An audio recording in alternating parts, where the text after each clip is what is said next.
do? Well, the selective prosecution is exactly what's happening right here.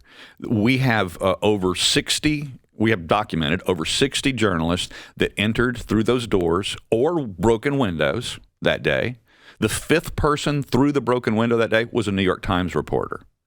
The New Yorker reporter, Luke Mogelson, went through the broken window, and he paralleled another independent photojournalist. They went through the same window, paralleled. The other journalist, he had spent a lot of time working on the Latinos for Trump campaign.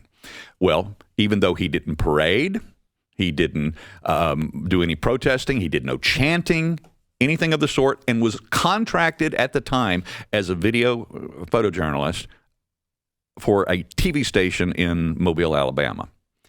Even though that was the groundwork laid, 4 misdemeanors, swatted by over 20 agents at his home with the red dots on his wife, his children, and of course, obviously himself at 6:30 in the morning. And then he was convicted. He said, I'm going to go to trial on this. He said, Luke Mogelson from the New Yorker, we went through the same window at the same time, and he hasn't been charged. I'm going to go stand before a judge. He did a bench trial. He was convicted on all 4 misdemeanors, and because he went to trial and he wasted the government's time and resources in not taking the plea deal that he was offered, the judge put him in prison for 8 months, sentenced him to 8 months. They put him in a medium security facility in